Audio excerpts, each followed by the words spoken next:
related to housing is homelessness, which I think is a completely different issue, but also something that we deal with here on the east side more generally. It's not in our district exactly, but down Richmond Square, we had a homeless encampment that was broken up, right Yes, I tracked that across news. from the area. Yeah.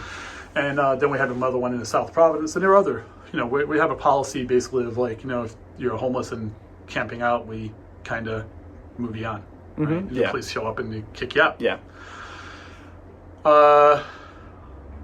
Obviously, homeless encampments aren't optimal solutions, but for people who are homeless, I have found they're able to look out for each other and not put themselves to get victimized when they're all alone in a place. So what are your thoughts on homelessness? What can this city do more to help that issue? Yeah.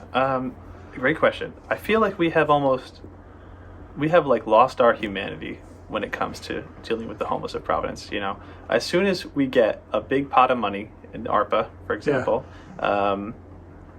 people start thinking about what the new Kennedy Plaza is going to look like, for example, and if I feel as though if we had a plan, Providence, last I heard, which is just old information, a few years now, we have about 300 regularly unhoused folks around that area, and that's not an impossible number, 300 people. I used to work at the Providence Marriott when I got out of college, and 300 people in the hotel, there's over 300 rooms in that building. So, and I don't think we would want to put it all in one place, but we could make 300 units available, especially with an influx of millions and millions of dollars. We could solve homelessness, if we have our morals in the right place and we prioritize, we make a plan, we do everything right.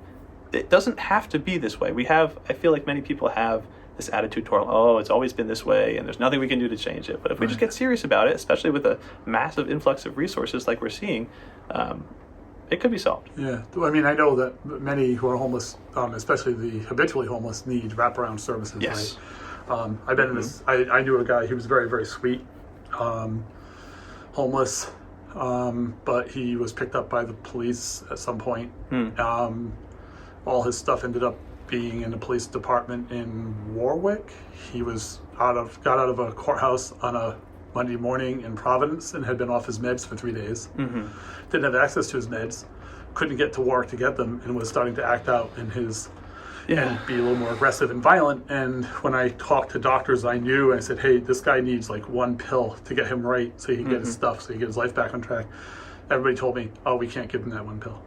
It was like, seriously, he just needed one antipsychotic. If I could have bought one illegally off the street right then and given him to exactly. I would have done it. I would have committed a crime to get this guy the pill he needed. Right. And yet they were not. Just wasn't available. There was nothing they could do. Yeah, and at that point, we have to start asking ourselves, what are our laws doing? If giving someone a life-saving pill like that is going to be illegal, then the law is wrong. And we have to start looking at this a little bit more objectively. Because of his mental state, he could have found himself in a lot more trouble. I don't even know if he didn't.